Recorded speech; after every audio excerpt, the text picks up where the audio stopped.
You're listening to Living Podcariously, bringing you real men's perspectives, unfiltered, unapologetic, and uncensored. Recorded live in the Living Podcariously studio in world-famous Cocoa Beach, Florida.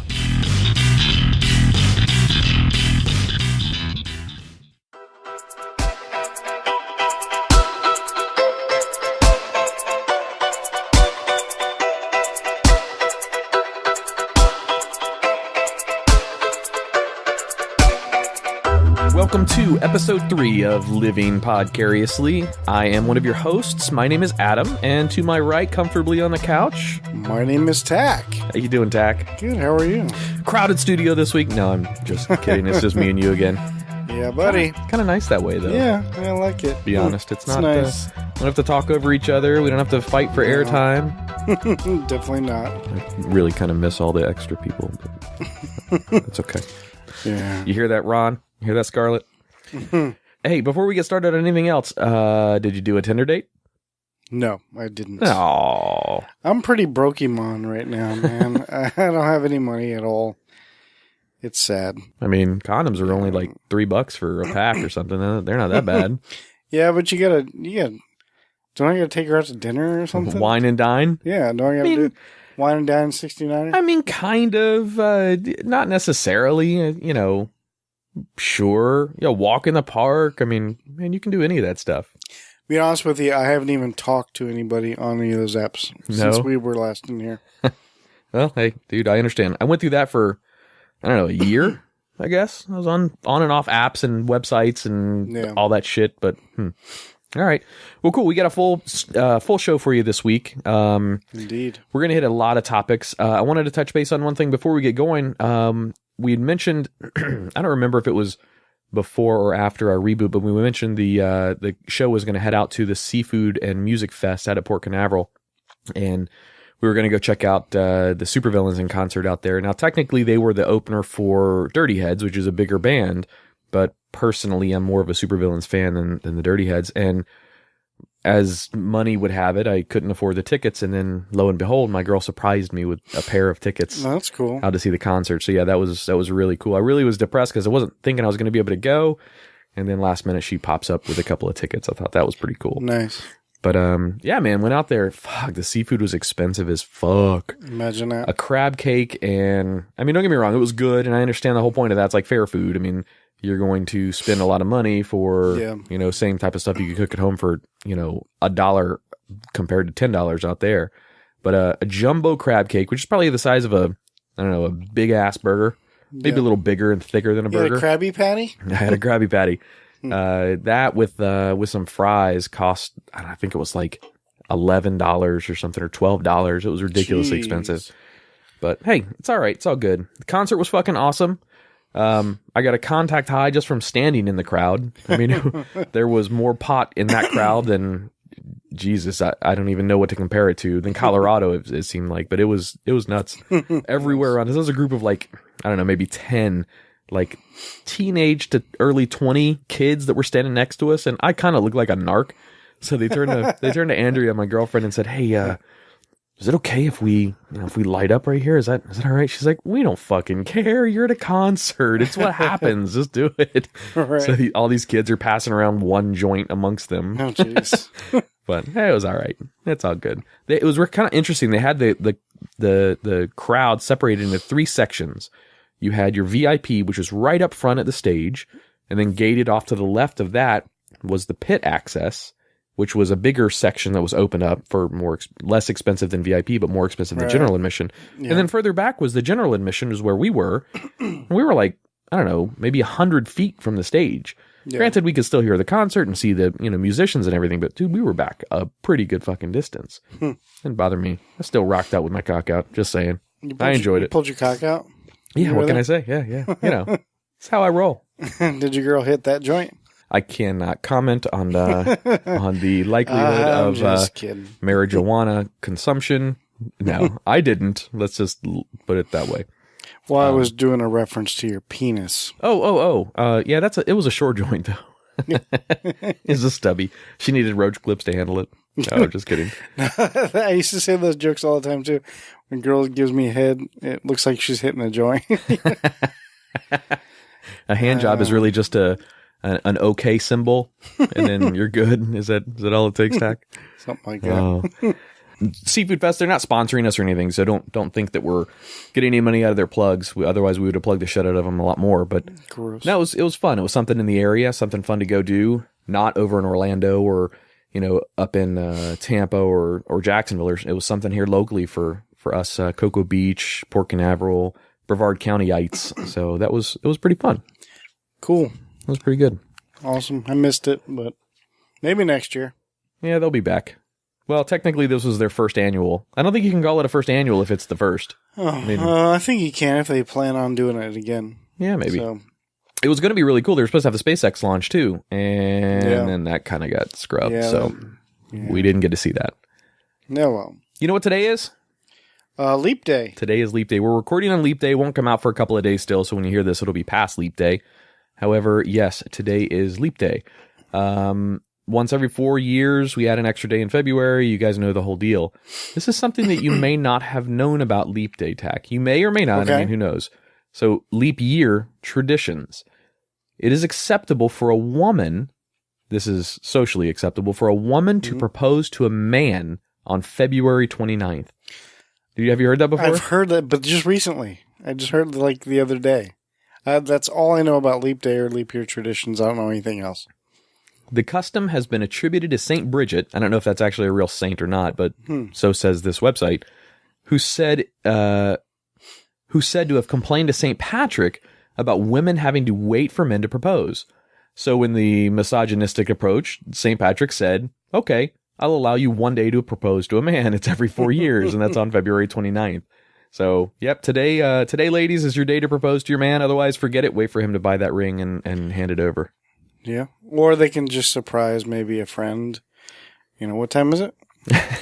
You still have time, Tach. It's still another, so you still got another 4 hours. Yeah, I got 4 hours, so fingers crossed. Yep. Maybe that's where Andrea's not here right now. Maybe that's where she's out shopping for a ring for me or something. Oh, maybe. Who knows? Or Actually, she's proposing to somebody else. Oh, that could be too. Yeah. That would suck. Yeah. Just saying. Actually, I have friends of the show over in Orlando. Go to UCF. The girl proposed to the guy. It's our friends Kat and Nate. Kat actually put pictures up on Facebook where she got down on one knee and proposed to him. Unique. I've heard that it could be what's the word I'm looking for? Odd, peculiar. No, kind of sexy, but no, like demasculating. Emasculating. Yeah, emasculating. Emasculating for the man, I've heard. It depends on the guy. I mean, depends on the guy and the comfortability of the guy. I don't know. I would be okay with it. I'd take a lot of the stress off of my shoulders, but it's. I don't know. I can see where somebody that's not very confident in themselves would be emasculated by that too. Yeah, but that's a whole nother level of. I don't know. Who does the girl ask the guy's parents for permission? That I doubt it. That may be emasculating. Is it a diamond is it a solitaire diamond that she proposes with? I mean, guys don't have engagement rings, so. Do you ever watch Adam Ruins Everything? Not me, but the Adam Ruins Everything on TV. Yeah, the guy Adam Conover from College Humor. Have you ever seen College Humor on YouTube before? I think so. Not enough to know who you're talking about. One of the hosts, Adam Conover, now hosts a show called Adam Ruins Everything, and he actually debunks all of these, things in the public that we take for granted or we don't know about or whatever. He actually did an entire show on the wedding ring and how the proposal system even works. And the entire process behind the getting down on one knee, asking them for permission, and the wedding ring itself to make sure that it's a diamond, a solitaire diamond of some sort, was all created by the De Beers Company. This is the people who own 99% of all the world's diamonds and have most of them locked away to maintain the value of the diamond. If they released all of their diamonds, according to him, if they released all of their diamonds, the diamond price would drop through the floor. It'd be like $10 for a full carat diamond. It'd be nothing because they own that many diamonds and have them locked away. It's crazy. But yeah, that's Adam. I don't know why were we going on that subject. Proposals and and Leap Day and Leap Day. Leap years in history. during leap years. See if you know any. Do you know anything that happened in leap year in history? No, I think a movie came out last leap year, didn't it? Maybe. I don't necessarily have this. Right. Gold was discovered in California on leap year or leap day in 1848. So that's an interesting one. Let's see. George Armstrong Custer, General Custer, fought the Battle of Little Bighorn, 1876. And these are the two more poignant ones to point out. 1912, this happened. Let's see if you remember what happened in 1912. We kind of talked about it last week a little bit. Did we? Yeah, because I didn't know what year this particular thing occurred. And I was all over the place. 1940s, 1800s. Right. I remember having a conversation like that, but I don't remember what it was. Damn it. Paint me like one of your French girls, Jack. yeah, the Titanic. Titanic sank on this day in 1912. And the most poignant one is Benjamin Franklin proved that lightning is electricity. 1752. All of these things happened on leap day in the past. That's crazy. Yeah, interesting, isn't it? Yeah. Or boring. I mean, one of the two. Oh, one more thing. February 29th, 1940, Hattie McDaniel became the first black woman ever to do this. See if you can get this one. Oh, there's no clue. I thought there was going to be a clue. Oh, no. 1940, first black woman to do... It has to do with entertainment. 1940, February 29th, 1940. This is still during some serious racist times in America, but not that today is perfect by any stretch of the imagination. No, this is before the Civil Rights Movement, so she was the first to hold the high C longer than a minute and a half. I don't know. Nope. Relevant with last weekend. This actually relevant with yesterday. Yesterday. Mm-hmm. Seafood Festival. Perfect. No, she was the first black woman, according to this, to win an Oscar. Academy Awards. I was actually thinking something like that too, but that's cool. And nice little segue into the Academy Awards. Indeed. Did you watch them? I don't have cable, so I didn't. I want to. I love the Oscars. I was dying to watch it, but yeah, I watched the entire thing from beginning to end. Mostly because Andrea wanted to see it, and I don't really care to watch it, but I mean, I find it interesting. If there's nothing else on to watch, I'll watch it. Yeah, I remember why I don't like watching the Oscars. God damn, it was fucking boring. What? How can it be? Jesus I've never been Christ. bored during the Oscars. Well, the problem with me is maybe I don't watch enough movies, or I don't care enough about other types of cinema. I don't know half the movies that they were talking about, especially the lower level movies. I don't get a chance to go out to the movies very often, so yeah, I knew usually very few of at Oscars I've never seen them, or or maybe I've only seen one or something like that. I did watch Chris Rock's monologue in the beginning, so yeah, it was pretty funny. This year was very heated with black African American males or females not being nominated for certain types of roles. Right. Lead actor, I don't know if it was lead actor and lead actress both, but definitely not lead actor. Yeah, there were no African American guys were women nominated, right?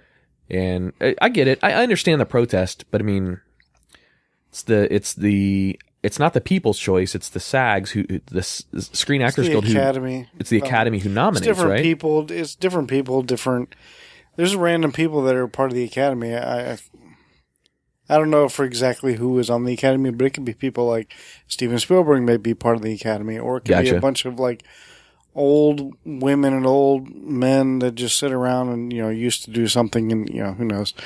I don't know who all is a part of the Academy. Correct me if I'm wrong, but I think she came out and actually spoke last night. But I think the president of the Academy is an African American woman. I think. And I don't know. I'm not a buff on the Academy Awards, but I'm pretty sure. But yeah, so long story short, boring as hell, with the exception of the last, I don't know, maybe 20 minutes of the Oscars. That's when it was pretty fun to watch. That's when you had your, obviously top picture or best movie or whatever the fuck it's called. Right. Top actress and actor for lead male and lead female. And Chris actually said it best. He goes, "Why do we have to have?" Yeah, is that her? Wait, what's her name? Yeah, she's the president of the Academy, president of the Oscars. Yeah, so not to justify that by any stretch of the imagination, but Cheryl Boone Isaacs. Yeah, she came out and did like a little short 5-minute monologue herself, and she said a lot without saying anything specific. But she did say, we need to cooperate more on this. So maybe she received some complaints and needed to come out and address it. Because I don't ever remember the president of the Academy coming out and saying anything in the past. But hey, who knows? But yeah, the last 20 minutes were good. Probably the most important thing to take away from that is our boy finally got himself an Oscar. After chasing it for, 20 years now? Leo DiCaprio finally got himself an Oscar. Yep. So I was quite happy to hear about that. I mean... Yeah, he's well-deserved, long overdue, to be honest. I mean, think of some of the roles that he's been in over the past 20 years and has not received an Oscar nod. He's been nominated, but never got the Oscar. Right. But I think he's been nominated like 6 times, I think. Have you ever heard of a movie called Room? Room? Yeah. No. Yeah, that took Best Show. Or Best Picture, or Best whatever. Picture? I'm pretty sure it was Room. Yeah, it was... Maybe the reason I don't like any of these or didn't know any of these is that most of these are serious dramas and very fucking depressing. Like no one's going to want to watch a movie about a woman trapped in a basement that has a kid in a basement and is held hostage or captive her entire life. Is that Panic Room? And then comes out, you would think. But I mean, hey, I'm sure that the acting was good. I'm sure the cinematography was wonderful, but man, I don't want to watch a depressing or sad movie. I want to. And sci-fis never get the love that they're supposed to receive at an Oscars award, ever. If you ever watch any of them in the past, sci-fi gets very few. I think the only sci-fi that got anything this year was, I almost said Eon Flux, not Eon Flux, Ex Machinima, what is it called? Ex Machina. Ex Machina, yeah. That one received something, I think on sound or editing. Or, Star Wars won anything? Star Wars was nominated for, I don't know, probably a half dozen and got nothing. Not a goddamn thing. Nuts, yeah. Man. Tell me about it. Spielberg got something in another category for another movie altogether, which was a drama, but he didn't get anything for Star Wars. Star Wars nominated. You're talking about George Lucas now. George Lucas is Star Wars. Oh, that's right. Extras. Well, technically it's Disney now. So. I think John, Eric, and Jimmy are going to smack me over the podcast for that, huh? No, not necessarily, because Steven Spielberg still does own some of the rights to Star Wars. But yeah. So you're not wrong there. Brush my shoulder off a little bit. Yeah. But I mean, it kind of sucks because like the original Star Wars, I don't know if you know, won like Best Picture back in like 76. It won like a bunch of awards. Empire Strikes Back also, I don't think it won Best Picture, but it won a shitload of Oscars that year too. I don't think Return of the Jedi won anything.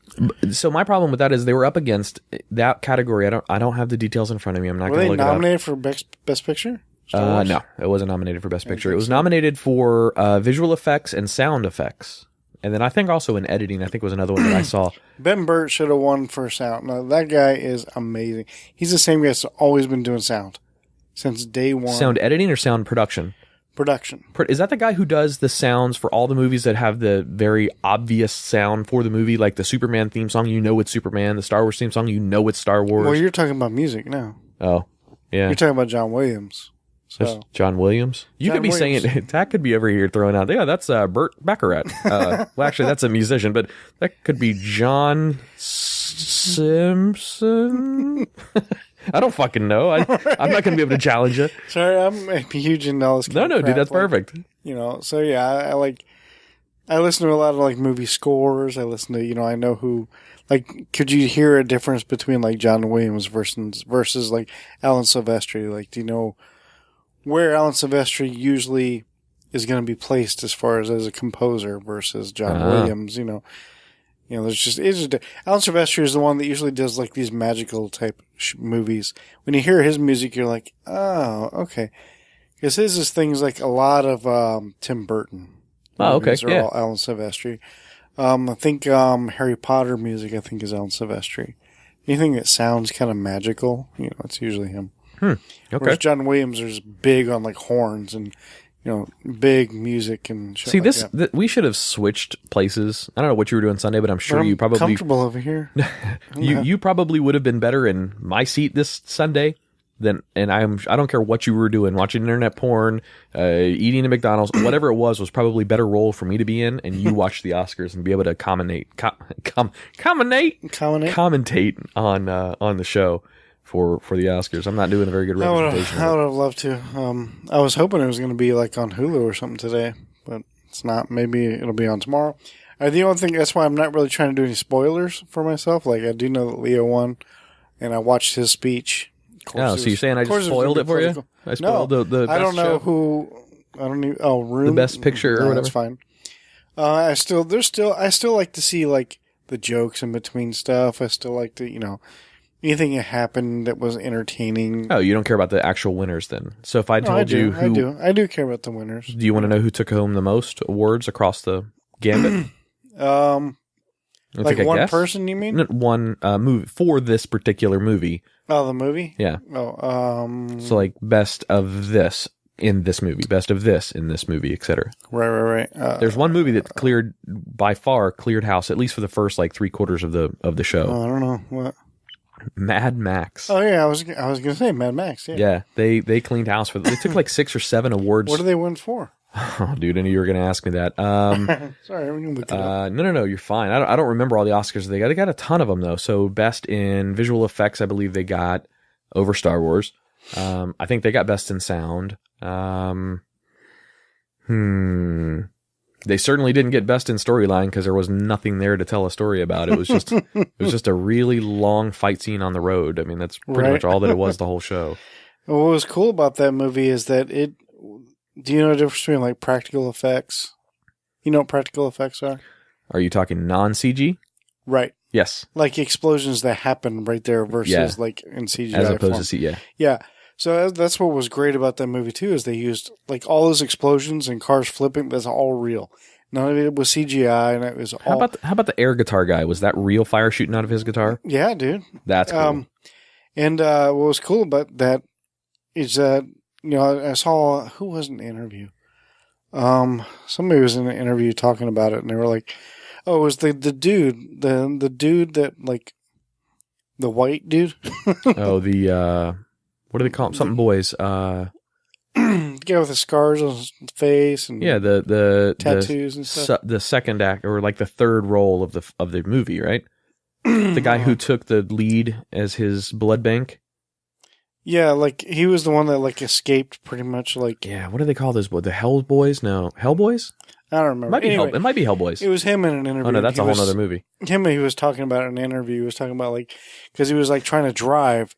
But at the same time, there's like explosions happening all around. And he was actually trying to drive, and the car would flip off to the left and he was like, oh, but yeah, he has to stay in character and still keep driving, So but that's cool. Nuts, dude. How did they do did they just get a bunch of big fans to make that big desert storm? Oh, I'm sure that was just CGI. Oh, see, now you're really in it. Yeah, come on now. That's been difficult. And the tornadoes inside there, man, that must have been hard to film around. Yeah. How do you prevent your mics from picking up all that wind? Right? Who is this woman here? Why does she look like she's a teacher at Hogwarts? Oh, she won for something. What the hell did she win for? Well, it's Mad Max. Oh, okay. Yeah, she was wearing a badass jacket. She had like a Mad Max jacket on. If they show the back of it, it looks like Mad Max's face. Oh, Jenny Beavan snubbed for viral video. I don't know what that means. Anyways, but it looks like she's wearing like a Gryffindor scarf. Yeah. She looks like she teaches at Hogwarts, Like, yep. Anyway. Everyone's dressed to the fucking nines at the Oscars except for this lady. She's got and not making fun of her by any stretch of the imagination, but okay, maybe a little. She's got a poodle hairdo and a like bejeweled jacket with the Mad Max logo on the back of it. It's quite funny. That's cool. I'm trying to see all the awards that it won. I was trying to find the list. What awards did Mad Max win at the Oscars? What awards did Mad Max win at the Oscars? Looking for movie theaters nearby. I don't believe Mad Max Fury Road has won any awards. What the fuck? Siri? Like, did you not watch the Oscars last night? I can't answer that. Oh, shit. Oh, I found it. Okay. So, one for film editing, costume design, makeup, sound editing, sound mixing, production design. I always wondered about the sound editing. Like, how do you win that? Like, how do they know? Yeah, how do you? If you're a good editor, they shouldn't know you edited it.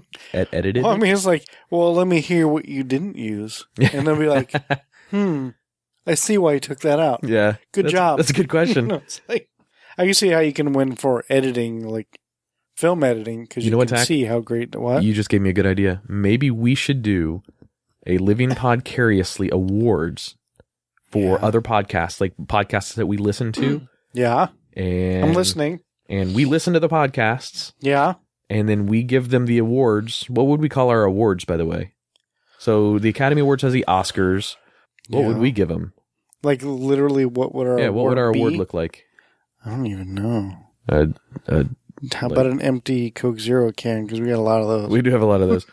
Maybe a beer mug, well, whatever. And then we Koozie? award those other shows. Oh no, now we're just kind of sounding like every other fucking podcast award group that's out there. Okay, scratch that idea. We don't want to do other that. podcast award groups are there? Stitcher, for example, Stitcher has their annual award ceremonies. I'm not familiar with any of these podcast award stuff, so I Yeah, don't know. you know Stitcher though. Yeah, Yeah, Stitcher we're does on a Stitcher. Stitcher does an annual awards gala out in Vegas, and last year they had a wrestler host it. It was a fucking train wreck. It was horrible. I bet. Yeah, not any good. And it's always the top dogs that win. So we're not going to do an award show then? I don't know. You want to? We can do an award show. We can have a goofball awards. I mean, we don't necessarily have to do anything special. We could listen to all Joe Pardo stuff, all of Anthony Hayes stuff. We could pull down, our boys from Taint Funny stuff. You couldn't be a judge for that though. No. No, I listen to a ton of different podcasts. We have to think about categories, and then, okay, let's say that we had our awards night, first annual.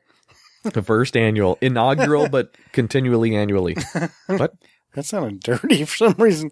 So what would we do? We'd be like, would they know ahead of time? And so we'd have them Skype in or call in for their acceptance speech. Yeah, can we play them out of music every time? So as they start, and I'd like to think that start playing them out immediately. Your time's up. Sorry. I don't know. Let's think about that. That'd be kind of fun to do. That would be really fun. A lot of work on our part, and we have to. Yeah, that would be a lot of work. We'd have to buy the awards, and my buddy has a 3D printer now, though. Yeah. Well, what is the award? I don't know.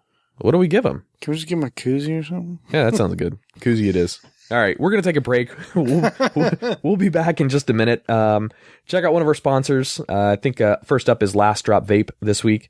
Last Drop Vape's a local business and friend of ours, and Tach is vaping on mic. A little bit of strawberry cream up in studio. By the way, when you guys aren't listening, well, let me rephrase that.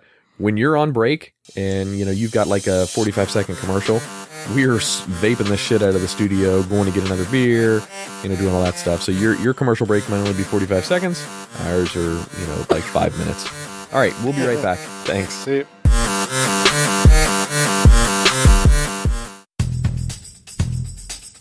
Check out our new sponsor, Last Drop Vape. They make a premium e-liquid line that is simply fantastic. I vape a lot and use Last Drop Vape's blueberry and strawberry cream. They also have a chocolate that is spot on. All of Last Drop Vape's premium e-liquids are proudly made in the USA. Their e-juice is bottled in a clean, certified, laboratory used in 100% FDA compliant machinery, meeting AEMSA standards and future FDA regulations. Visit them at lastdropvape.com or on Facebook at facebook.com/lastdropvape. If you are interested in becoming a distributor, you can contact them at their website under the wholesaler section.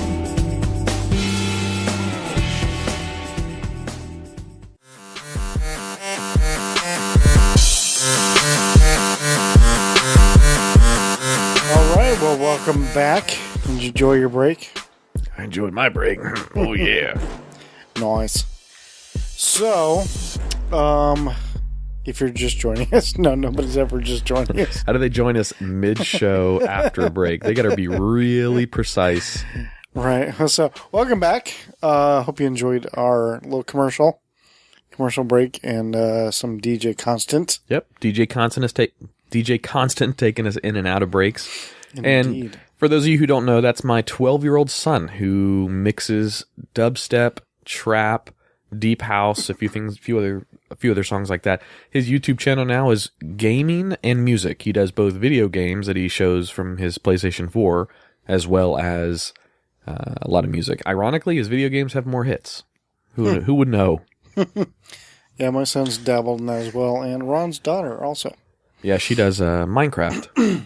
God, what is it? Kids are fascinating. You know what I've discovered, though, is that kids that like Minecraft, usually the more creative types and think three-dimensionally. Like Minecraft requires you to build in multiple directions. Well, I'm aware. I enjoy it. Yeah. You like Minecraft, too? I like building, yeah. I used to... So Josh, my son, got me involved in Minecraft, and he and his buddies would go on and build worlds together. So he said, Dad, why don't you put a world together? So I went and built a world. Now, I built a world like I wanted to build a world in Minecraft. I built a full castle with a fucking dungeon and a little spire that goes down to a lake below. It was on the edge of a cliff. I built big things coming up and big bridges and all this shit. And so they invited me into their world, and I go and I see their cool little houses. Don't get me wrong, they're really cool things that they built. Right. They did some lighting effects and stuff that I thought were pretty cool, but you know, it was like let's say your character's 6 foot tall. It was a 7 foot ceiling, so I mean, you were walking in like claustrophobic. They come in mine, they're like, "Oh my god, look what you downloaded this." I'm like, no, right. I went into the same way with mine, too. Unlimited mode where you could use as much of anything. Well, you just in creative mode is all it is. Oh yeah, I don't know the technical terms. I don't play survival. I don't play survival mode. I just play creative, where you have unlimited everything, and it's good times. Good times. All right, so what do you got for us, Tach? All right, let's see here. My list of topics. Going to be tough to beat the first African American woman receiving an Oscar, isn't it? That was actually fascinating. Along with, I had no idea that the president of the Academy was also a black woman too. Yep. But let's see. Let's get. No, they didn't show her from behind. What? You said bud. I'm just saying. Do you want to start off with comedy, or do you want to get a little serious? Let's go comedy, because we started serious in the a little bit serious in that last bit with regards to the Academy Awards. So let's go some comedy. All right, comedy. Knock knock. No, I'm just kidding. Go ahead. Yeah. All right, so I have something from alternate.org. Okay. This is 17 strange facts about penises. Sweet. Yeah. Like 17 strange penises or 17 strange facts about penises? Now, I only previewed this a little bit, and after I got first few, I was like, I'm taking this. All right. Because it talks about, not like strange facts about your penis or my penis. It's just about interesting facts about certain penises out there. For instance, number 1 is Napoleon's penis. Ah, okay. Okay. Apparently. Napoleon Bonaparte? That's that the Napoleon? One. That guy. I am Napoleon. I can finally use my French accent. Yeah. Not Napoleon Dynamite, but yeah. Napoleon Lucky. Okay, so apparently with Napoleon, when he died, his doctor cut off his penis during the autopsy. Fucking doctor. Yeah. What's that going to tell anybody? Cut off his dick during the autopsy. Well, he didn't die from being strangled of the dick. I don't. Well, it actually went around from hand to hand, if you will. It so was sold. His dick got more hand jobs post mortem than it did during his life. Exactly Got it. Right. It was eventually sold in 1977 for $2,900. Wait a minute, 1977? Yeah, that's like not that long. That's like 40 years ago. Right. Wait, when was Napoleon's like? I don't know. Time. More history here. Oh, okay. I don't know. 1600s, 1700s? Holy shit, that thing's been in a thing of formaldehyde for a while then, huh?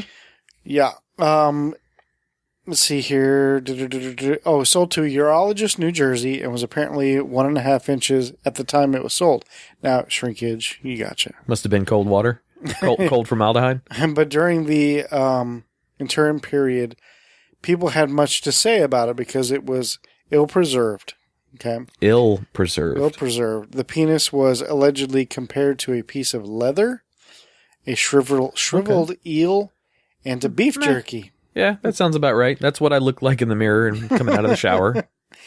And when it was actually on public display in Manhattan in 1927, Time magazine remarked that it looked like a, quote, maltreated strip of buckskin shoelace. Damn. God damn. Poor guy. Just let him die gracefully at this point. Rest in peace doesn't mean chop your dick off and make fun of it for 400 years or however long it's been. Holy shit. Like, most guys are embarrassed because somebody goes, and make fun of your dick, whatever, a dick joke here and there. This went on for a few hundred years. No shit. Like, good lord. Now, I understand. What if you took a selfie with Napoleon's dick in a jar? Would that be inappropriate to put on Facebook? Or? I don't know, but I think you just name my 90s band. Dick in a jar? Or no, Napoleon? Selfie? Selfie with Napoleon's dick? Something like, there's a name in there somewhere. I gotta find it. Napoleon dick. I don't know. I'll figure it out. Okay, moving on. I don't know how to say this word. It's, I guess, Candiru. Candiru. Yeah, that sounds about right. Candiru. Okay. Well, it says, here we are. We'll figure out what the word means. Okay. Men everywhere meet your worst enemy. Candiru. It's a type of catfish found in South America, so we're safe. Okay. Wait a minute. I lived in South America for a year. Hang on. Okay, well, specifically in the Amazon River. All right. I was never bathing in the Amazon. Oh, that's good. Okay. I did preview this, so All right. It's typically less than an inch long, scaleless, translucent, and looks similar to an eel. Okay? It's a little eel. Yeah, and they have this mean little habit of swimming up the urethra of men's penises. Oh! The first documented incident of this was in, once again, 1977. Ironic year. Yeah. And oddly, on Leap Day. No, I'm just kidding. What happens this famous is, thing in Leap Year. What happens is, once the little guy has swum fully up the urethra, it settles in there by anchoring their short spines into the surrounding tissue. They then again access to the man's blood supply, which can cause inflammation, hemorrhage, and even death. The only way to remove this is surgically. Fuck that. Yeah, that's not a good Maybe day. that's why Napoleon's dick had to get cut off. They were checking to see if he had Candiru or whatever it was. Yeah, maybe. Oh my God. Now, this is as far as I previewed this How does it get in there? Do you have to just swimming in the river and just find just your dick? swims up your How does it dick swim hole. up your dick and not your ass? How does it know?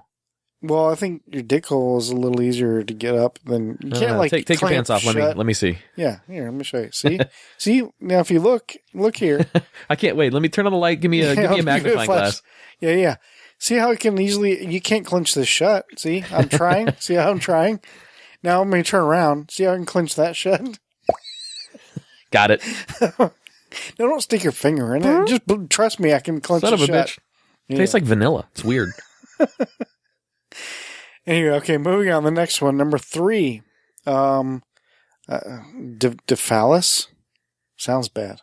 Diphallus. Diphallus. Yeah, that's diphallus. That's Sounds negative. I haven't read this. First two is I read those and I was like, that's it. I'm going to the whole list. Yep. Yeah, remember this is alternate.org. Yeah, we claim no ownage for this they information. did this list. Okay. We're all going on this ride together. Here we go. It's a rare condition that affects 1 in 5 to 6 million males. Diphallus is when a man is born with 2 penises. That makes Sweet. sense. Diphallus. Oh, I get it. Diphallus. Okay. Unfortunately, it's rare that both are fully functional, and it often comes in tandem with I get it. other deformities. Comes in tandem. I got it. So, yeah, I've heard about this. Recently, it was in the news, wasn't it? They've had porn stars that have had, most of them are prosthetic, but they've had some porn stars that actually have 2 functional penises. I've seen something recently where this guy had 2 full size, same size, functioning penises. I wonder if he has penis envy of guys that have big dicks. Be like, look, my dicks aren't that long. Combined, they're that long. But, Right. What do you mean combined? Yeah. Mine together are 8 inches. Man, morning wood would be a pain in the ass with 2 dicks. Yeah. I already sucks with 1. I mean, you could DP a girl and not have to have a partner there. It's true. Maybe just do it all by yourself. Interesting. Okay, number If 4. if I had a genie in a bottle. Indeed. Probably should have saved this list for our other podcast. But speaking of that, before we go to number 4, you wouldn't have one arm stronger than the other with 2 dicks because you'd be working them both at the same time. It's a good workout. Yeah, see, You skiing yourself. this I'm ski poling myself. Yes. Yeah. All right, number 4 is penises used to have spines. I don't know. Let's see where this goes. Though they were lost before Neanderthal, however way you want to say the word. Me and Ron had a conversation on Did this you? prior. Yes. Okay. It was it's socially acceptable or scientifically acceptable to say either Neanderthal or Neanderthal. A lot of scientists say Neanderthal, even though that doesn't necessarily mean that's the right way to say it. That's the way Ron used to like to say it. Ron's into paleoanthropology a lot. Right. So, though they were lost before those guys, and modern humans diverged, scientists are still not quite certain of their purpose.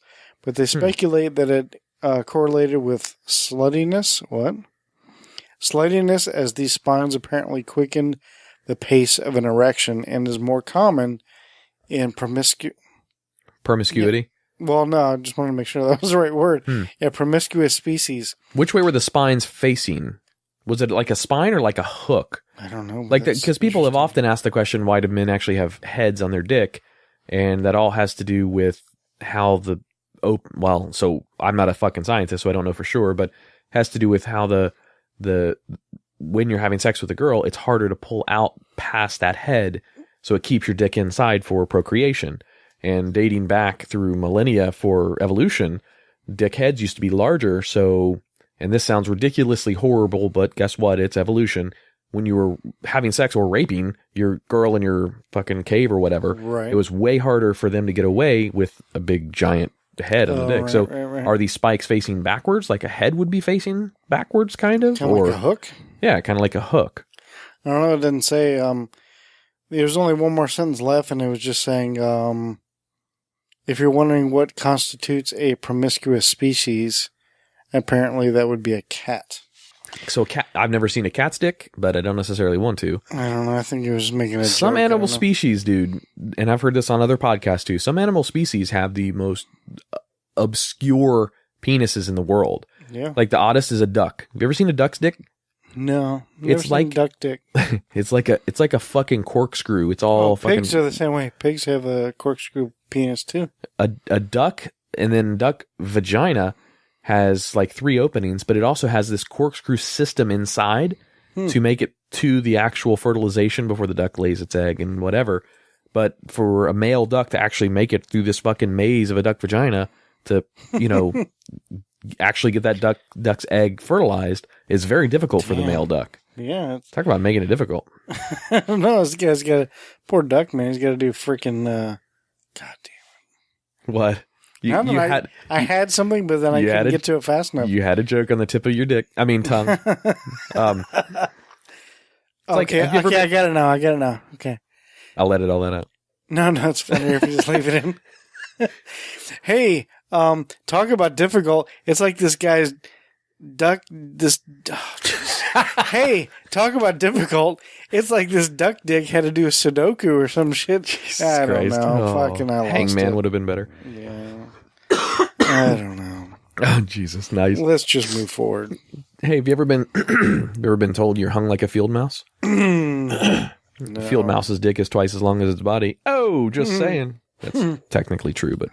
All right, go ahead. Sorry. No, it's all right. What are we on, number 5? Number 5. God, this should be on our other episode. I should save it for that. Yeah, this would have been a good top 10. By the way, the other episode, or the other podcast, is called The Twisted 10, soon to come to iTunes and Stitcher near you. Coming soon. The foreskin has an abundance of Langerhans cells. Langerhans. Langerhans. I don't know. Are they saying my foreskin's German? It's German. Die sprechen Sie Deutsch. Which are immune cells that are infiltrated by HIV. This may explain why circumcised men in Africa have a 60% lower rate of HIV infection from heterosexual intercourse. That is the very first, if that's a factoid that I've ever heard about pro having circumcision. Oh. It's the very first one. So that particular cell in the foreskin is more receptive to the HIV virus? Is that what that's saying? See, the foreskin has an abundance of these cells, which are immune cells that are infiltrated by HIV. So yeah, it sounds like those are more able to be infiltrated by that HIV virus. That's an interesting. That's the first that Adam Ruins Everything, the Adam Conover show, also talks about foreskin and why foreskin. Talks about circumcision and why circumcision has been performed and how it's ridiculously exaggerated in today's society. There is zero reason to do it anymore. Unless you're a devout religious person, and even then, it's not even there for anything. It's starting to be more common where people aren't doing it anymore. Yeah, I mean, that's almost like saying, to prevent you from jacking off at an early age, Tach, we're going to cut off your hands, and you're never going to use your hands again. Well, I mean, granted, the foreskin doesn't have as much use as hands would. However, there's no medical reason, other than maybe this one, why a person should be circumcised. Yeah.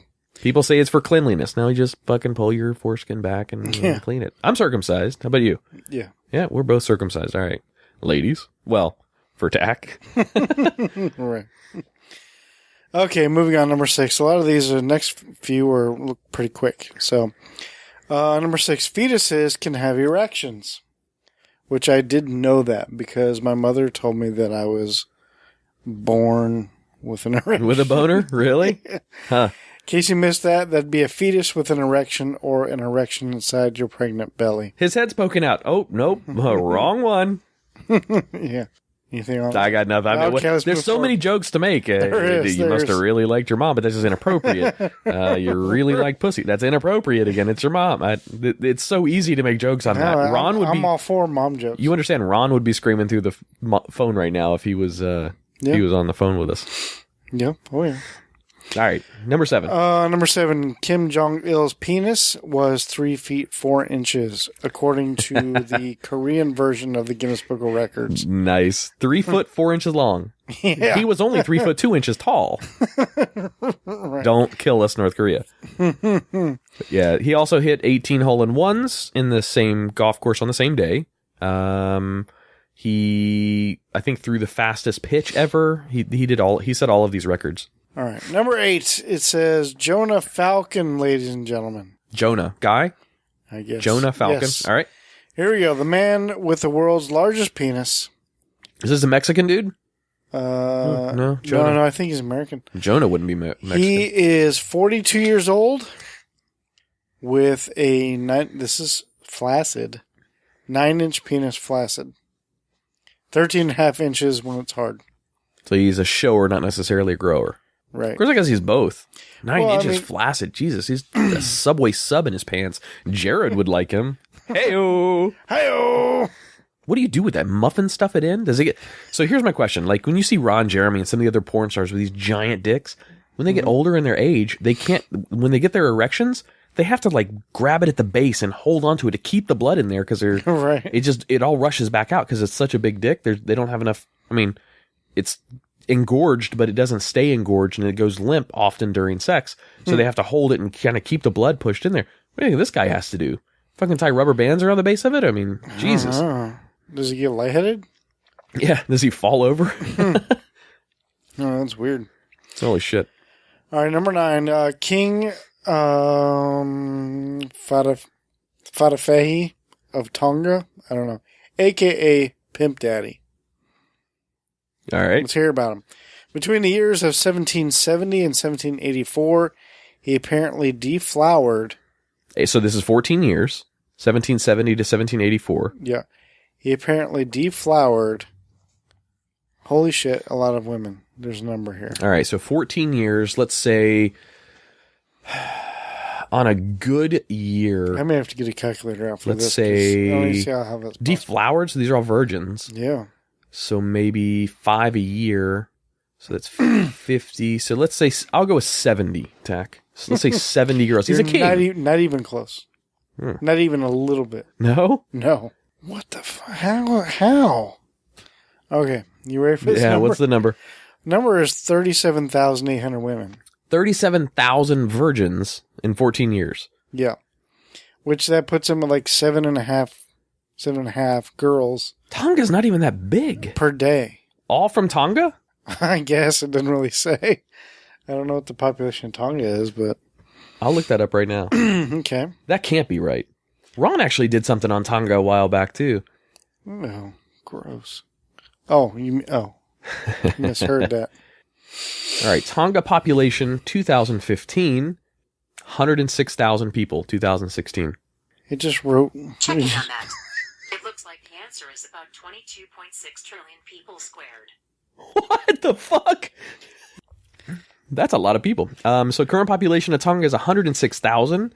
Females is 52,908. So unless he's banged, and this is 2016 numbers, so these are higher than... Yeah, something's wrong in that statistic. But unless he flew outside of the country and went and banged some people outside of Tonga... Or, well, if he was king, then they were probably just brought to him. Yeah, but Tonga's a little island that people don't even live that long. They live very short lives. No one really lives past 60. And this is today's... Yeah, no. Something's wrong with that one. All right, well, let's move on. Number 10 says, no brain necessary for ejaculation, or the Pope is Catholic. I don't know. The order to ejaculate comes from the spinal cord, not the brain. Really? So if I'm decapitated, I can still blow a load? Is that what you're saying? Assuming you're being jerked off or having sex during what if you get your decapitation. Well, this is pretty fucked up. Back in the Middle Ages, they used to decapitate motherfuckers all the time. What if you decapitated a nude guy and he's laying there and then all of a sudden... That'd be a little odd to see, don't you think? Well, I would think he would lose his erection once you cut the head off, though. Blood's still down there. I mean, that's... Well, I would just assume it would just escape out. I don't know. If it's already bleeding. Well, that out. means you would have to have an erection while getting decapitated. You're into some sick shit if that's the case. What if that's searchable content in porn? Don't do it on my Wi-Fi, please. Not on my Wi-Fi. I don't need the FBI knocking on my door for another reason. Okay, number 11. Animals with the biggest and smallest penises. Here we go. Yes. Well, we already know what the biggest is. Yeah, that dude from the U.S. No, I'm just kidding.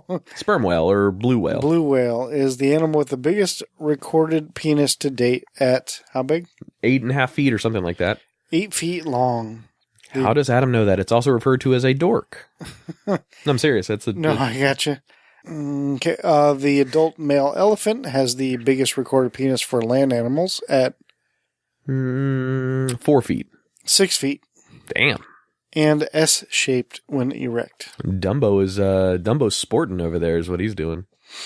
And coming in with the smallest penis is Tach Van Sickle. Yeah, I was trying to think of something funny to throw in there, but you kind of stole my thunder a little bit. Try it again. And coming in with the smallest penis is Napoleon Bonaparte. Napoleon Bonaparte. And we have proof. Now that's it's recorded history as the world's most traveled hand-to-hand penis. Yes, more hand jobs posthumously. No, it is the shrew at 0.2 inches. What the hell is a shrew? I've heard taming of the shrew. It's an animal. Is it? What kind of animal? Some sort of rodent, I think. Huh. All right. 0.2 inches. Poor guy. What's a shrew? Okay, I found this. It's a little dick. There's a little picture. Oh, all right. Can I see a shrew dick? Let me check that. Here's what I found on the web for see a shrew dick. Anywho. Number 12. Koro. K-O-R-O. Koro. K-O-R-O? Is this really weird? Wait, isn't that what I get done to my hair when I go to the Bahamas? Hey, you want cornrow? What? No, you want cornrow? 25 cent a cornrow. Oh my god. Sorry, a little racism there.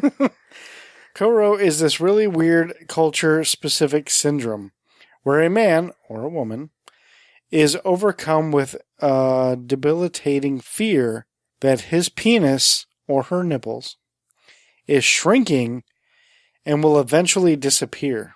Interestingly, this fear is born out of no real proof or evidence. It is also known as penis panic and has been said to provoke mass hysteria. Okay. Wow. Why would you name that Koro?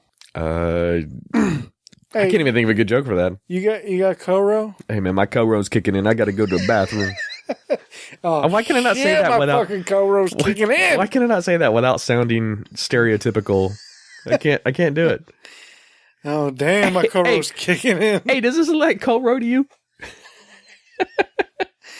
Oh fuck.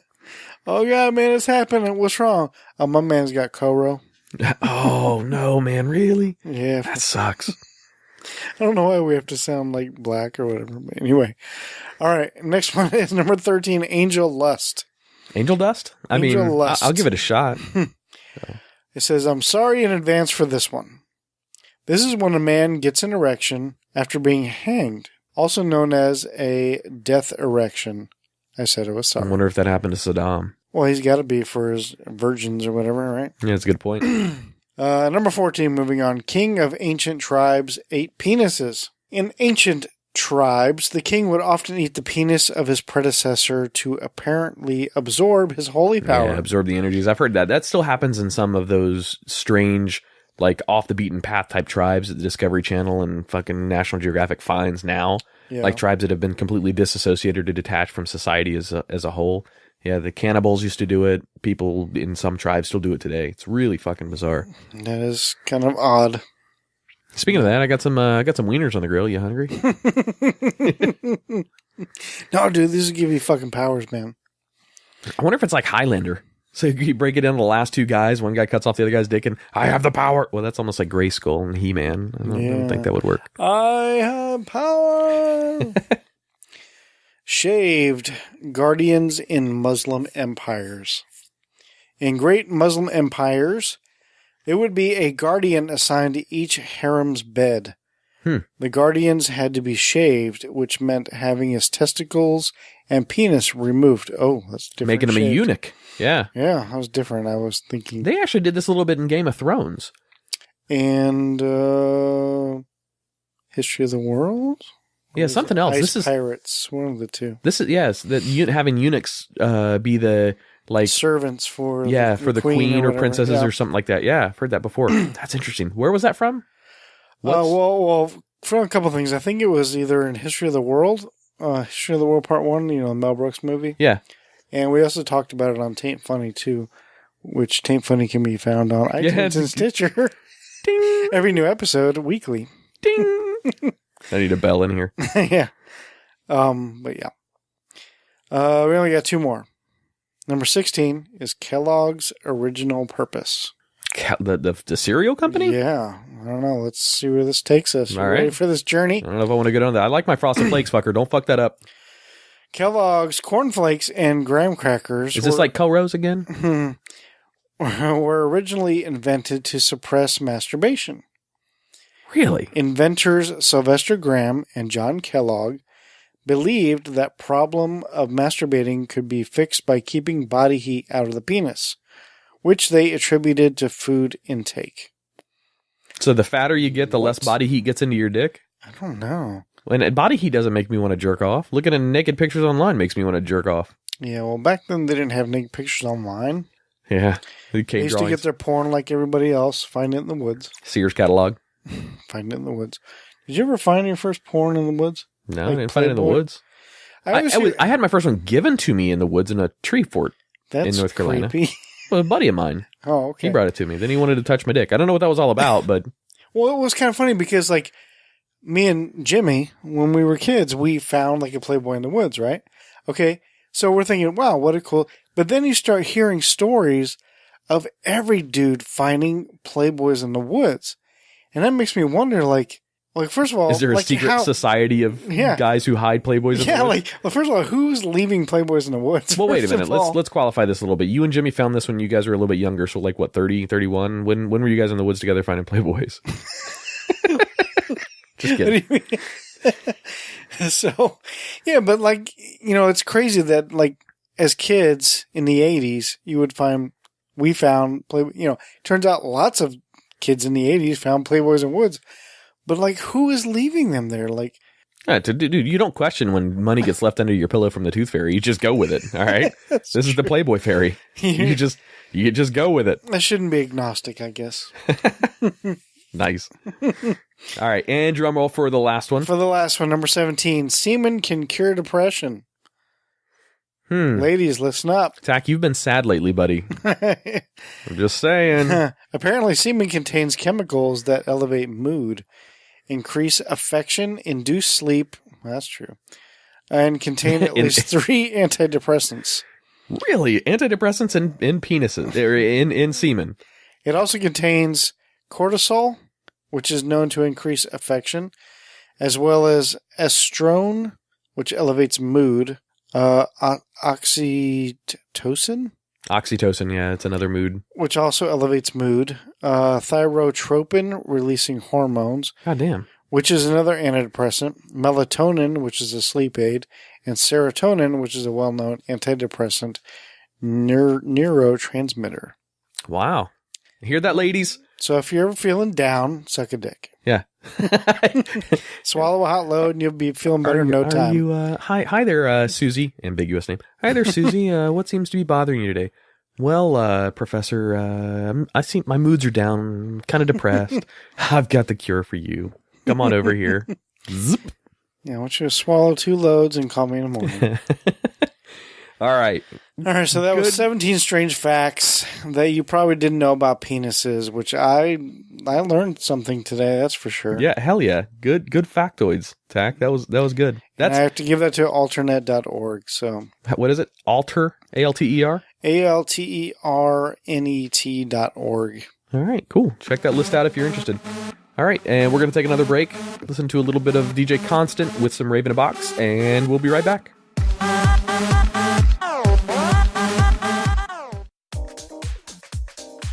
Introducing Rave in a Box, your single online stop for all of your rave and festival goodies. Rave in a Box sells and ships all of your rave and glow toys, along with flow arts, gloves, diffraction glasses, and more. Their simple to use shopping cart and standard 2-day shipping will have your products in your hands just in time for your next performance. Visit them at raveinabox.com, also Facebook and Instagram by searching Rave in a Box.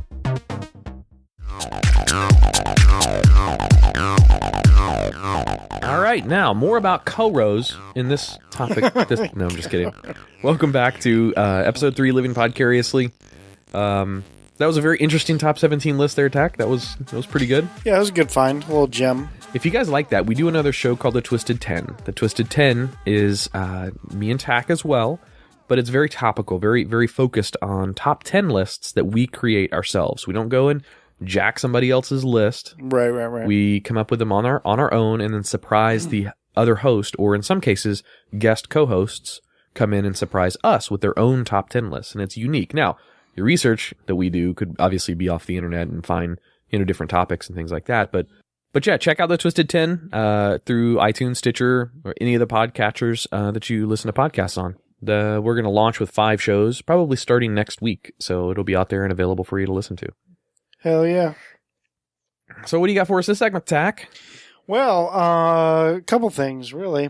First of all, upon my research for topics to discuss, I somehow came across, have you heard of this? Stop me if you've heard of it, or if you've even been to one.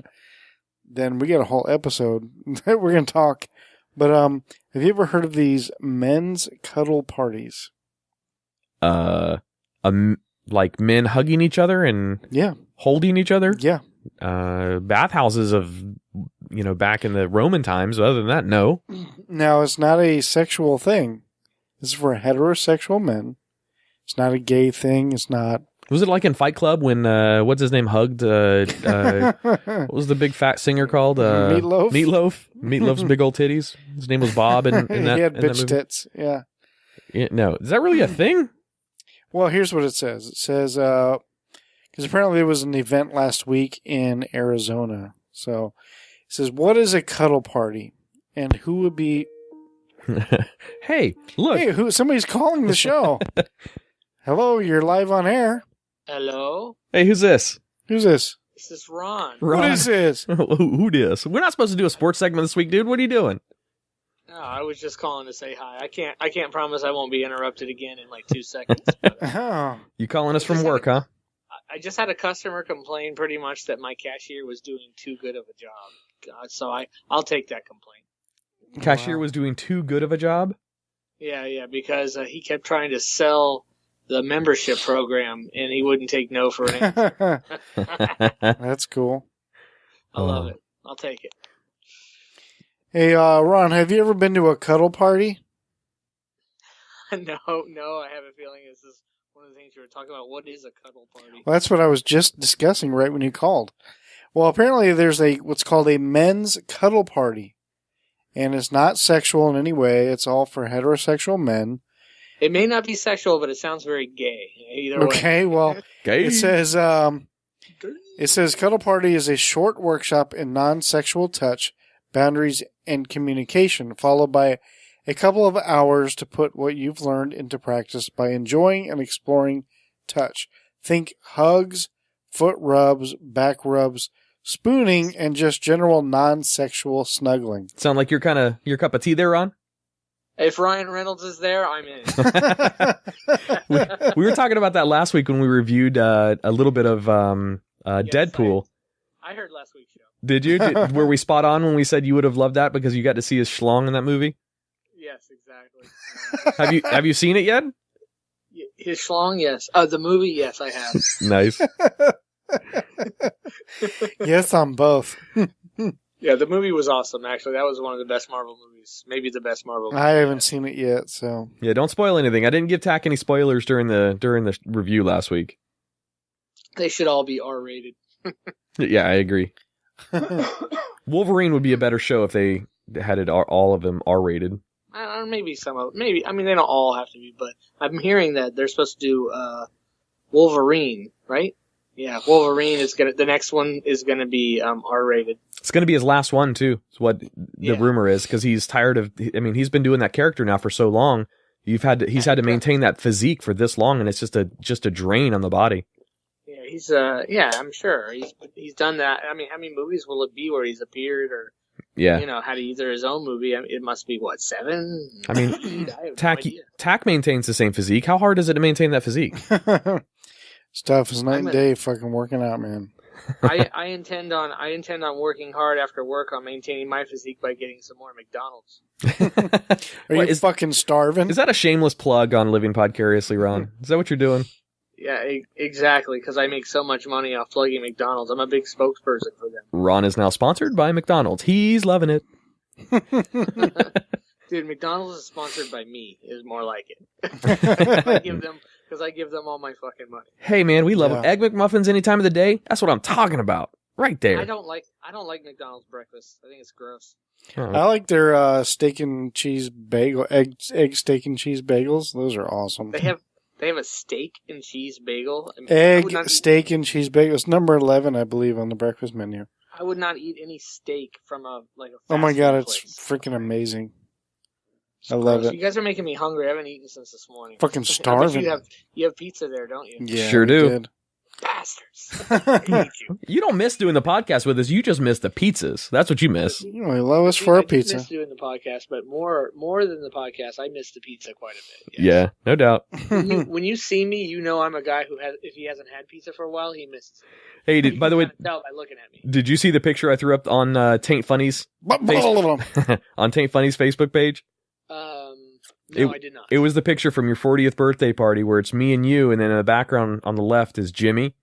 And I don't know if you remember seeing that photo, but Jimmy didn't know he was in the photo, and he was squinting because of the bright flash.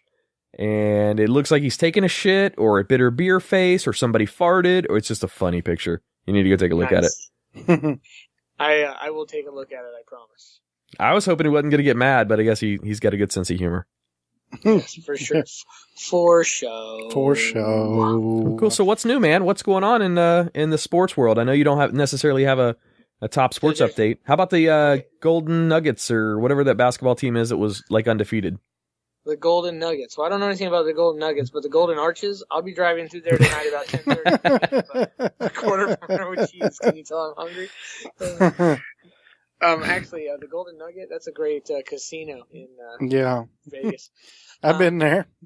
Okay, so remember last week I talked about the Combine, how they, all with all the players. Oh, I think I know where the story is going. College kids. So remember I talked about how that was going to happen? Yeah. Okay, so that happened. There, that's all I have to report. Well, no, wait. What about the one? So I saw this all over Facebook. The guy who fell. I know who you're talking about. All right, go ahead. The runner who fell on his butt and his junk popped out of his, not on his butt. He fell while he was running, his junk popped out of his pants. Yeah.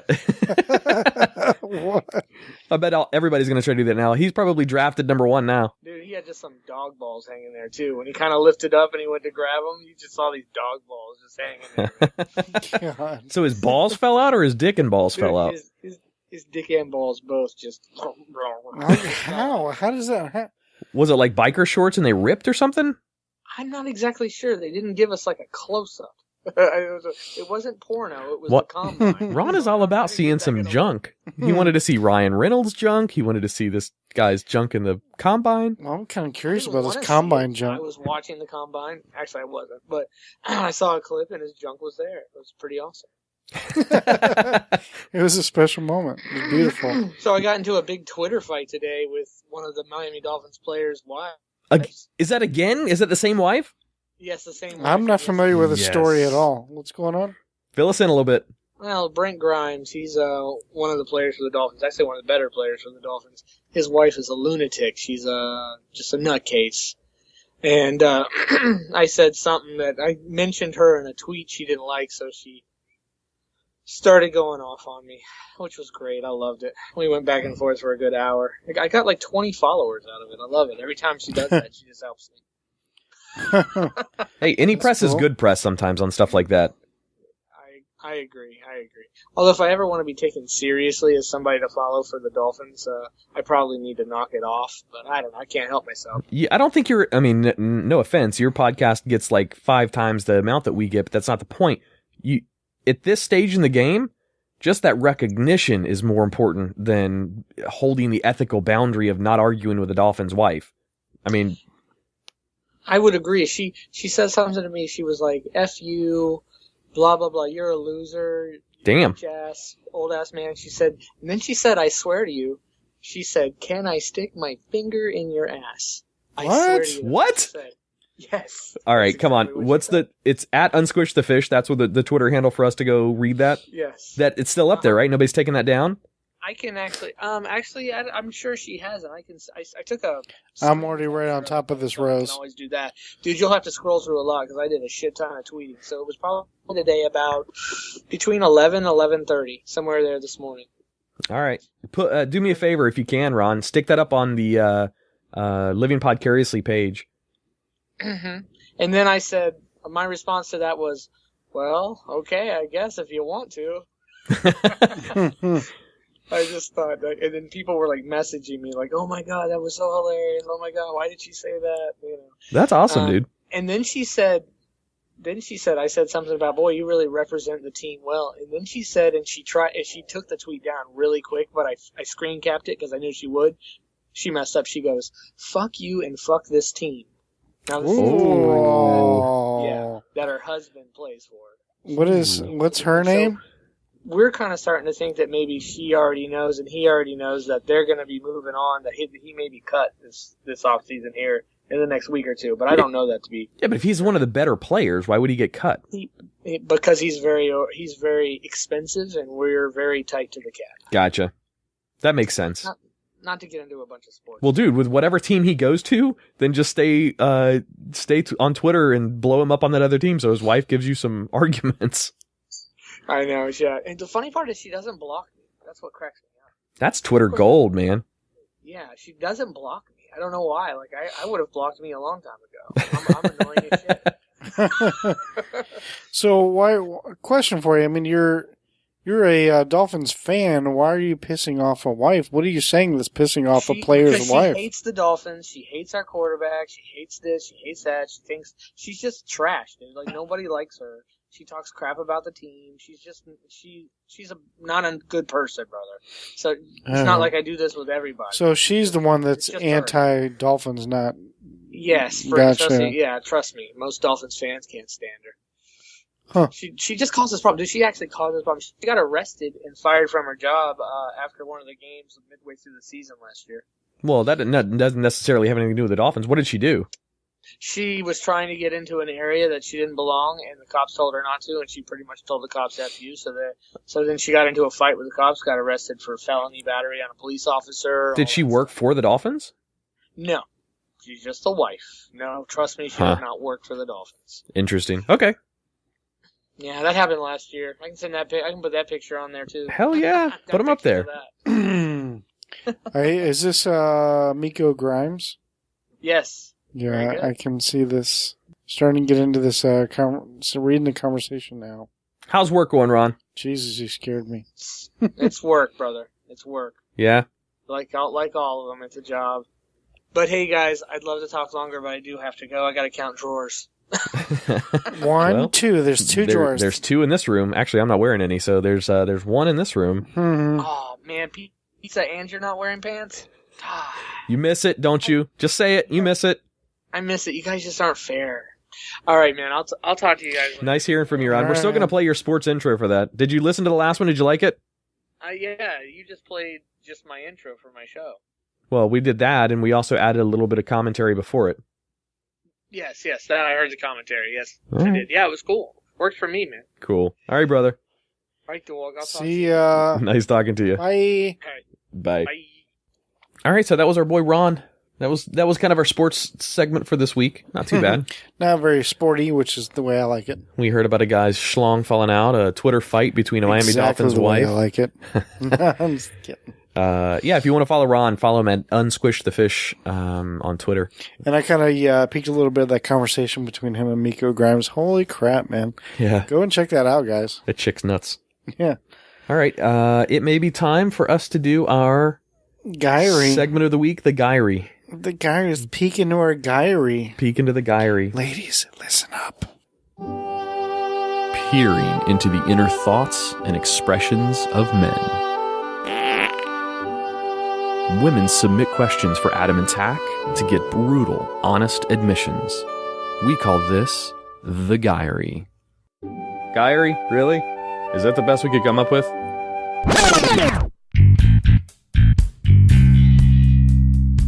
All right, so as always, these are questions submitted by women for us to talk about and commentate on. And it's where essentially we're going to give our honest opinions on the answers for these questions. So this week the questions aren't too terribly difficult. One of them I think we're going to have a very different answer on, Okay. but that's all right. That's honesty and diversity amongst men. Right. So let's hop right into it. So all of these are going to remain anonymous submissions, so it won't blow up your spot, girls, because some of the husbands of the wives that are submitting these might not necessarily like it. Ooh.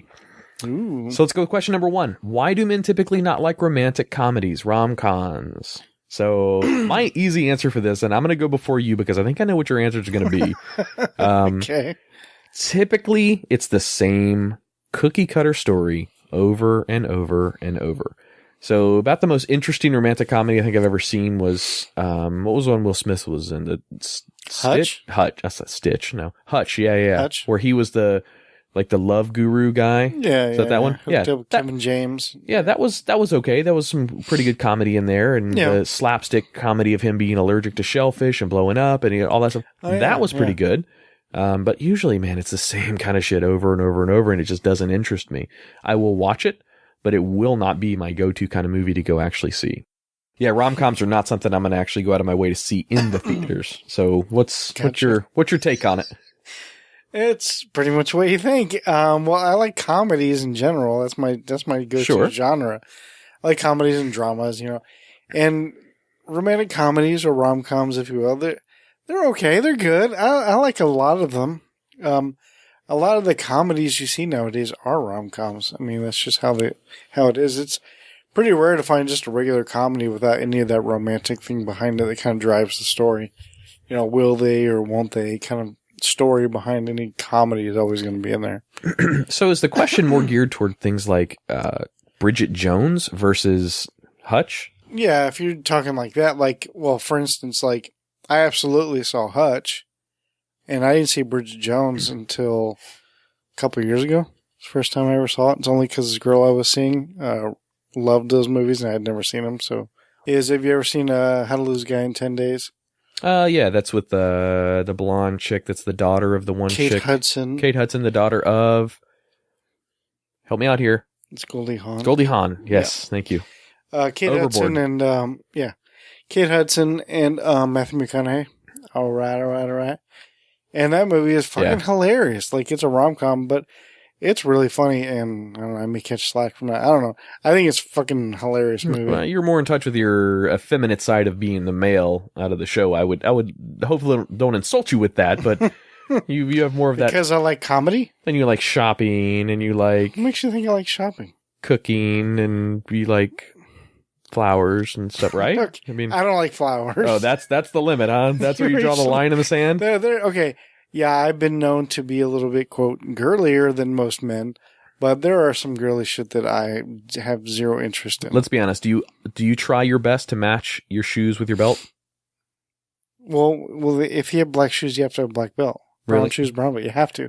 That's just that's like every man should own a suit. If you don't have a suit in your closet, then you're fucking up. Yeah, I got like 6 suits, but the That's good. point is somebody else dressed that for me. So Yeah. I've got that and like 4 or 5 go-to shirts and ties. But Yeah. I mean, if I'm wearing, well, whatever. I think you answered enough for us No, to know that. I'm not like a fashion. Look at me. I'm wearing fucking So here's a jeans and a t-shirt. Would you That's all I consider wear. yourself more metrosexual? No, God, no. Not metrosexual. No. There's metrosexual tests. Maybe we should do that on our next All show. right, maybe so. We can give Tach live on air I'm not a metrosexual test.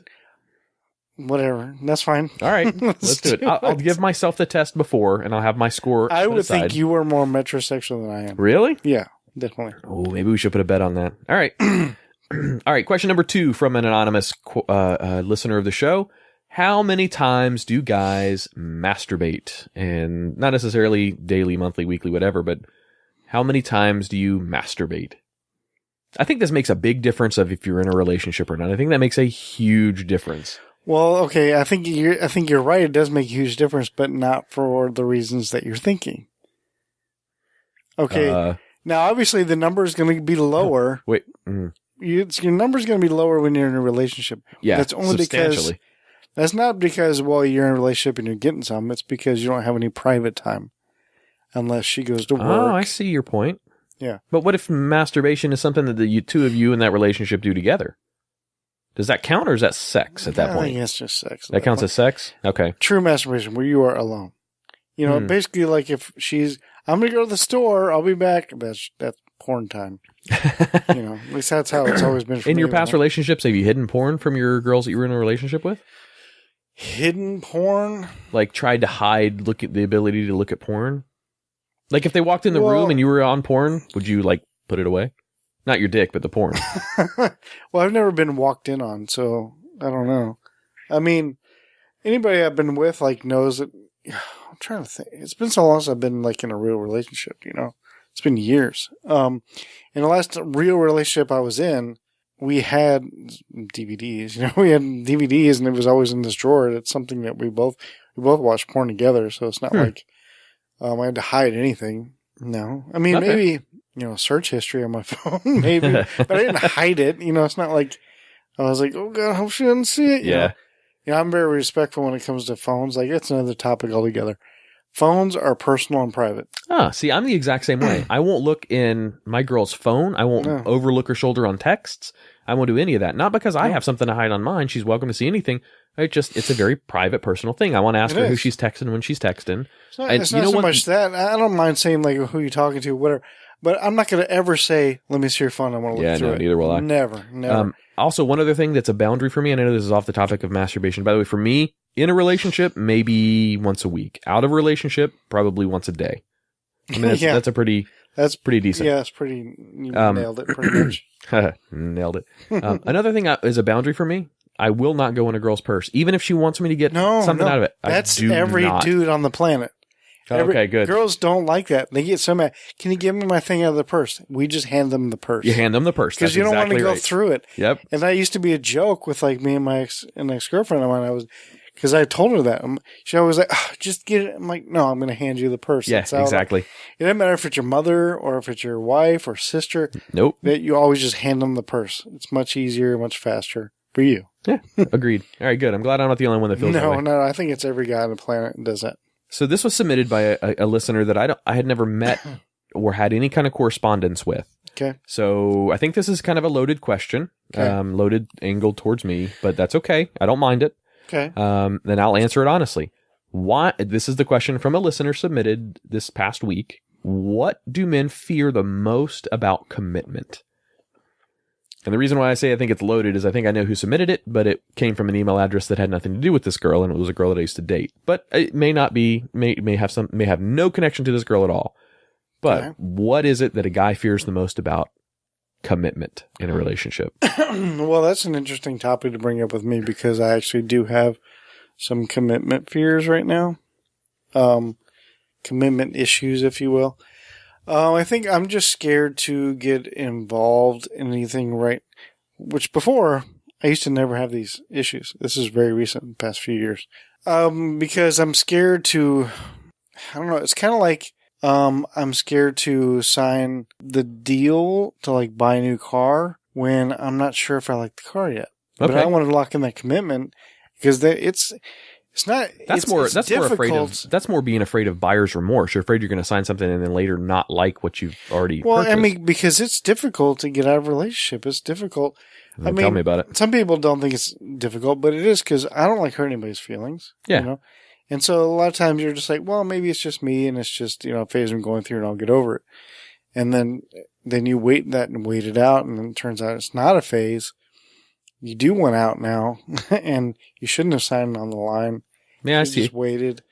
So you don't want to, so I think Sorry. to overall answer, a quicker answer would be, I think the fear probably goes along with not wanting to hurt anyone's feelings. Okay. Yeah, I see that. Not wanting to jump into something, kind of let things build slowly and see where it goes. Me personally, I think my fear of commitment has changed as I've aged and as I've gone through different relationships. When I was younger, I was 20, 21, getting in my first marriage or my first engagement marriage, the whole 9 yards. I had zero fears. I wasn't afraid of anything, but I made the decisions at that time for the wrong reasons. I thought I was I thought the next logical step in a relationship progression would fix the problems that I had from prior. So when I was boyfriend, girlfriend, I thought moving in would fix the arguments we were having. When we were living together, I thought getting engaged would fix that other issue we were having. Getting married would fix the other issues we had during engagement. Then having a kid would fix it, and that just snowball effect. Yeah. I love that ex-wife. She's a wonderful woman, but and this isn't Scarlett. This is somebody else altogether. Right. But it didn't fix it, and I mean, it shown itself, and we were just two different people, and we got a divorce. Leading into my next marriage, I know I sound like an ass, but that's okay. Leading into my next marriage, I was afraid of commitment because I was afraid of making that same mistake, thinking that the next logical step would fix something. Yeah. And I was afraid, I was looking for all of those things to surface. And then when they didn't, I got married and had a wonderful marriage, and we had a mutual divorce and separation, the whole 9 yards. Yeah. Lately, the relationships prior to Andrea. So let's look before my current girlfriend that I'm with now, who's fantastic. Prior to her, my fear of commitment to almost any of the girls that I had dated, just as not boyfriend, girlfriend, just as dating material, was a myriad of things.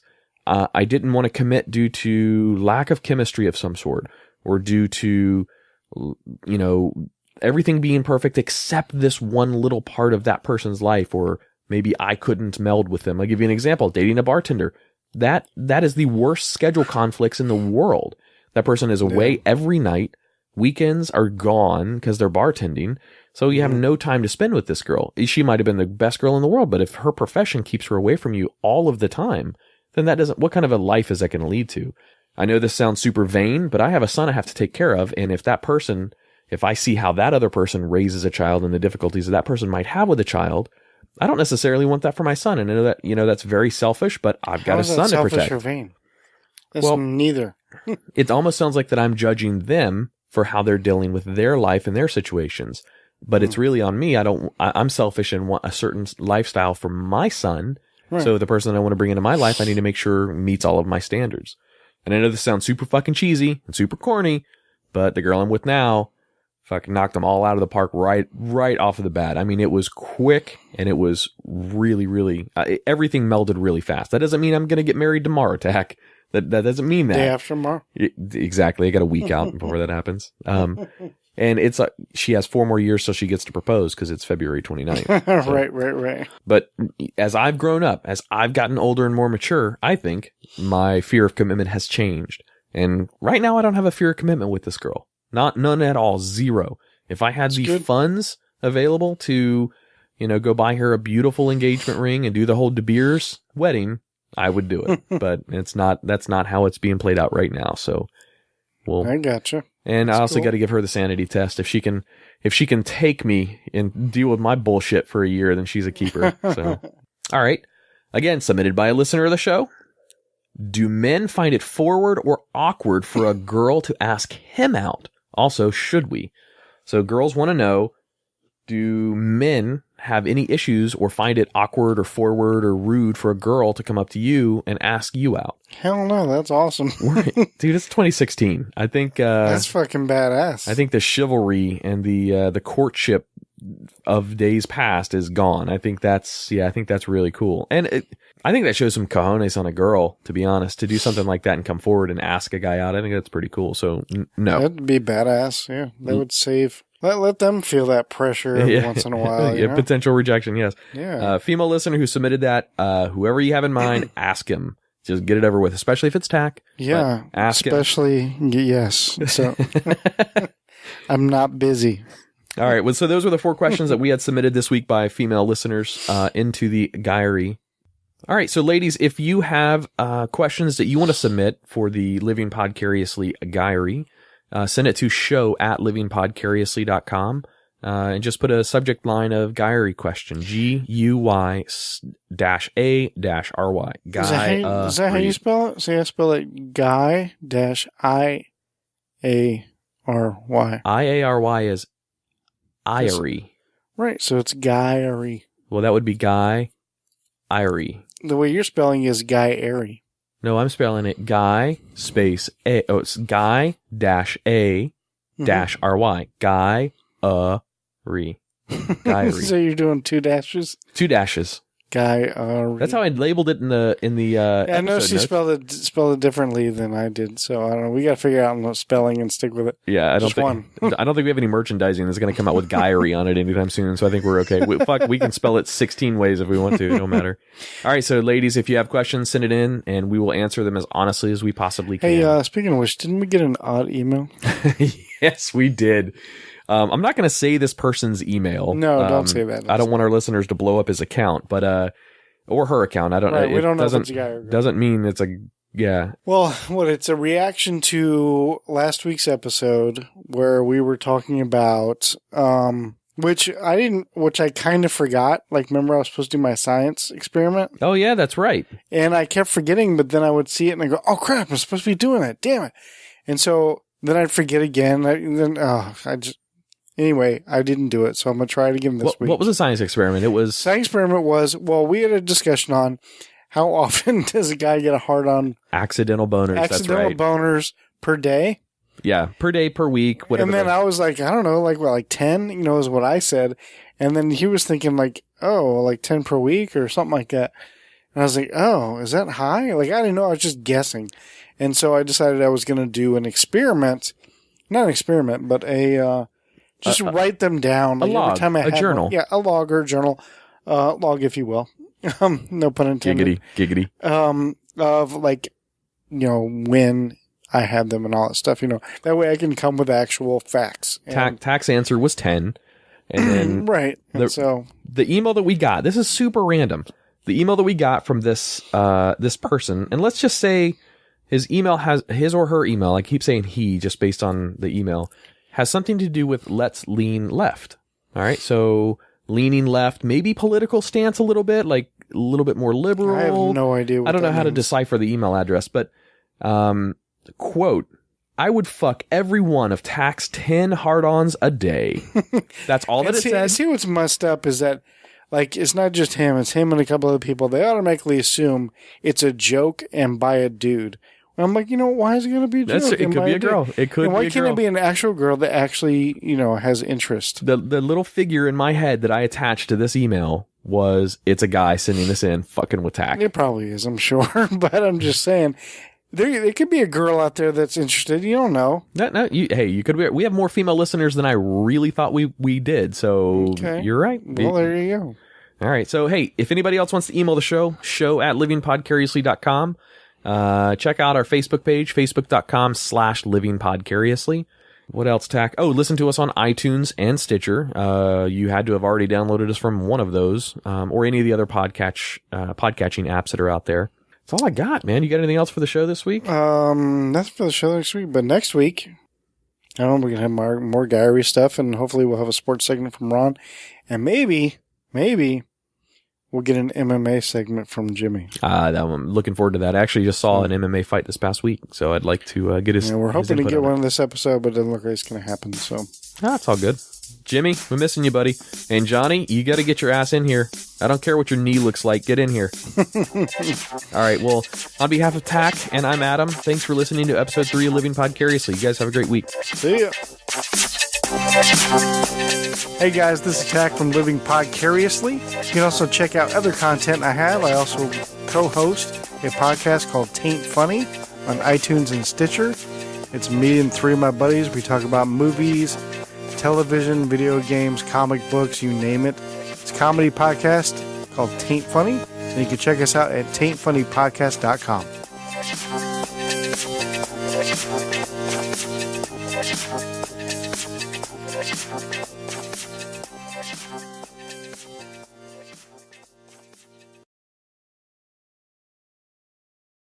And then gated off to the left of that was the pit access, which was a bigger section that was opened up for less expensive than VIP, but more expensive than general admission. Yeah. And then further back was the general admission, is where we were. And we were like, I don't know, maybe 100 feet from the stage. Yeah. Granted, we could still hear the concert and see the musicians and everything, but dude, we were back a pretty good fucking distance. Didn't bother me. I still rocked out with my cock out. Just saying. I enjoyed it. You pulled your cock out? Yeah, what can I say? Yeah. It's how I roll. Did your girl hit that joint? I cannot comment on the likelihood of marijuana consumption. No, I didn't. Let's just put it that way. Well, I was doing a reference to your penis. Yeah, it was a short joint though. It's a stubby. She needed roach clips to handle it. No, just kidding. I used to say those jokes all the time too.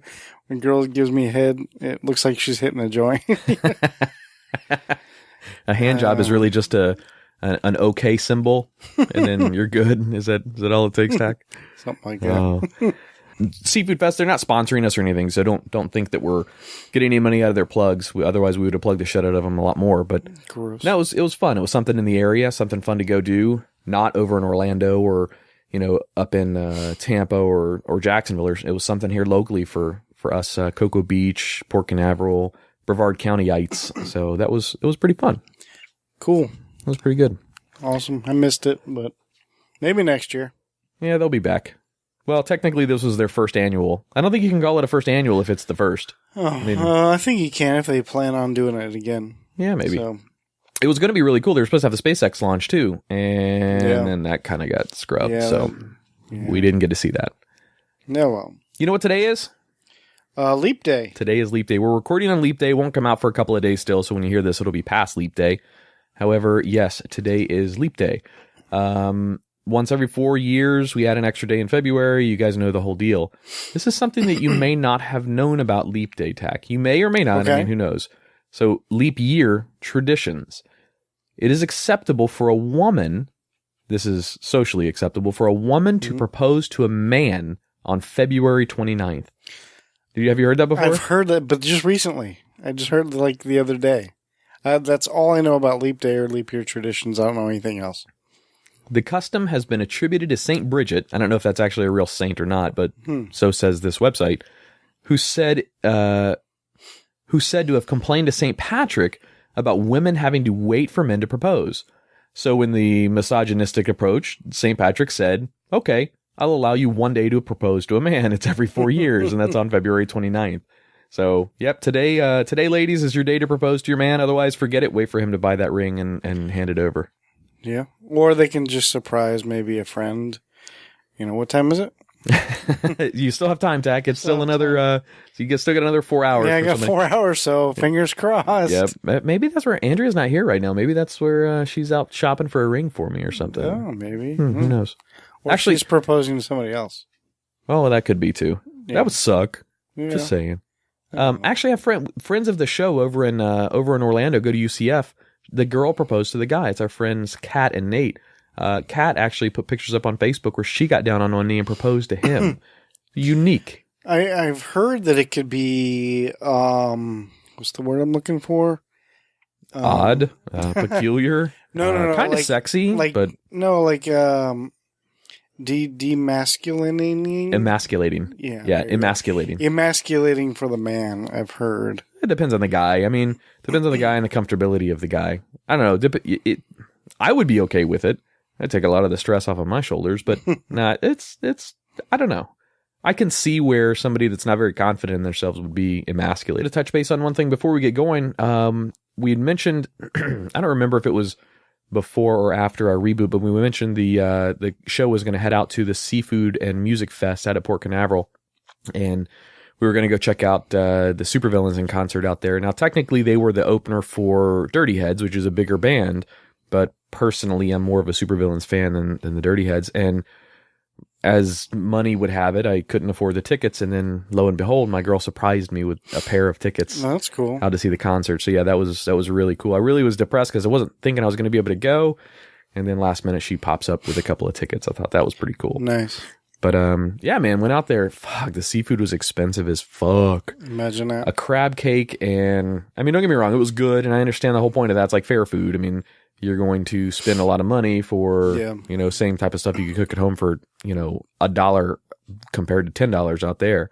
But a jumbo crab cake, which is probably the size of a big ass burger, maybe a little bigger and thicker than a burger. You had a Krabby Patty? I had a Krabby Patty. That with some fries cost, I think it was like $11 or something, or $12. It was ridiculously expensive. But hey, it's all right. It's all good. The concert was fucking awesome. I got a contact high just from standing in the crowd. I mean, there was more pot in that crowd than Jesus. I don't even know what to compare it to than Colorado. It seemed like, but it was nuts everywhere around. This was a group of like, I don't know, maybe 10 like teenage to early 20 kids that were standing next to us, and I kind of looked like a narc. So they turned to Andrea, my girlfriend, and said, "Hey, is it okay if we light up right here? Is that all right?" She's like, "We don't fucking care. You're at a concert. It's what happens. Just do it." Right. So all these kids are passing around one joint amongst them. Oh, jeez. But hey, it was all right. It's all good. It was kind of interesting. They had the crowd separated into 3 sections. You had your VIP, which was right up front at the stage.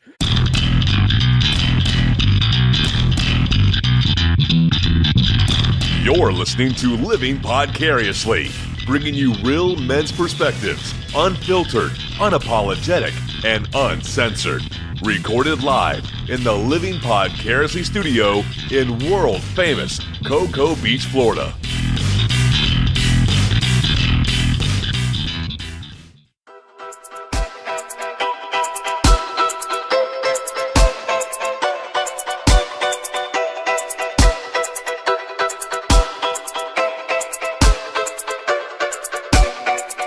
Welcome to episode 3 of Living Podcariously. I am one of your hosts. My name is Adam, and to my right, comfortably on the couch, my name is Tach. How you doing, Tach? Good, how are you?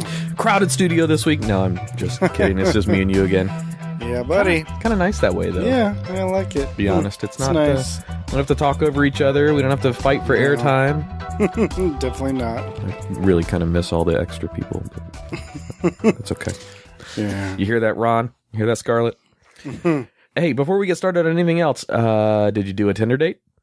No, I didn't. Oh, I'm pretty brokey-mon right now, man. I don't have any money at all.